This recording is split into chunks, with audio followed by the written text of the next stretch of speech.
উনি পড়বেন কোথায়, বকা দিয়ে দেন, কেন এইসব পড়ো, তুমি কি সব নাসিক মানসুক জানো নাকি? কথা বুঝতে পেরেছেন? উলামায়ে কেরাম অনুরোধ করব, এটা 100 বার ঠিক, উলামায়ে কেরাম মাজলুম, কিন্তু তাই বলে আপনার দ্বারা যেন দিনের ক্ষতি না হয়। আপনি উত্তর দিতে না পারলে বলবেন যে ভাই ঠিক আছে, আপনি কোরআনের তরজমা পড়েছেন ভালো, এর উত্তরটা আমি আমার উস্তাদদের আলেমদের থেকে জেনে আপনাকে পরে জানাবো। অথবা বলেন আমাকে আলেমের কাছে যান। মানুষদেরকে কোরআন পড়তে, কোরআন বুঝতে আপনি বাধা দেবেন না ভাইরা, উলামায়ে কেরামের কাছে যেতে হবে। কিন্তু এই লক্ষ লক্ষ মানুষ কেন গোমরা হয়ে যাচ্ছে আমার বড় ভয় লাগে।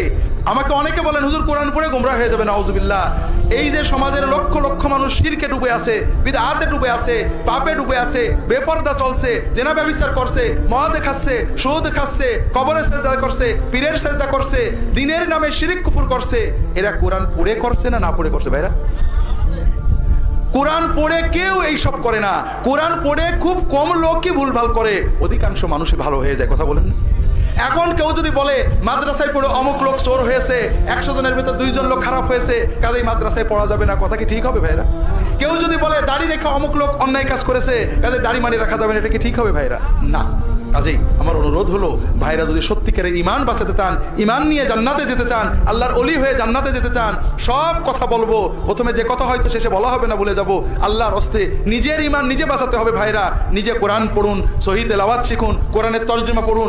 না পড়তে পারলে যদি আপনারা নিরক্ষর হন, মসজিদের ইমাম সাহেবকে মাসে 200 টাকা, 300 টাকা, 500 টাকা দেবেন, যে সপ্তাহে অন্তত 1 দিন 2 দিন অথবা প্রতিদিন ইশার পরে, মাগরিবের পরে, জোহরের পরে, ফজরের পরে 10 মিনিট, 15 মিনিট, 20 মিনিট মাআরিফুল কোরআন, তাফসিরে তাওজিহুল কোরআন, কোন ভালো আলেমের লেখা তফসির, তুমি শুধু কোরআনের আয়াত পড়বে আর তফসিরটা পড়বে, নিজের থেকে কিছু বলবে না। ভাইরা একটু দেখেন না, 1 বার 2 বার কোরআন তরজমা পড়ুন অথবা শুনুন, দেখবেন ঈমান পাল্টে গেছে, তাকওয়ায় আপনার অন্তর লাল হয়ে গিয়েছে, রঙিন হয়ে গিয়েছে, আল্লাহর বেলায়েত আপনি এমনিই পেয়ে যাবেন।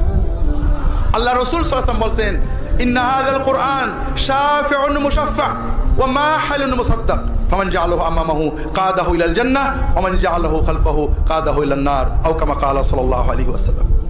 এই কোরআন যার জন্য শাফাআত করবে, আল্লাহ তার শাফাআত শুনবেনই, আর যার বিরুদ্ধে বিবাদী হবে তার আর রক্ষা নেই। কেউ যদি এই কোরআনকে সামনে রাখে, কোরআনের তালেবে ইলম হয়, কোরআনের মুরিদ হয়ে যায়, কোরআনের অনুসারী হয়ে যায়, এই কোরআন তাকে জান্নাতে নিয়ে যাবে। আর কেউ যদি কোরআনকে পিছনে ফেলে রাখে, কোরআনকে মটকাই তুলে রাখে, কোরআনকে সামনে না রাখে, এই কোরআনের সাথে যদি বেয়াদবি করে, কোরআন তার বিরুদ্ধে গেলে তার আর বাঁচার উপায় থাকবে না। তো ভাইরা, আমরা অনেক সময় বলি যে আমি অমুক হুজুরের মুরিদ, আমার হুজুর যদি জান্নাতে যায় আমিও যাব, এরকম বলে নাকি?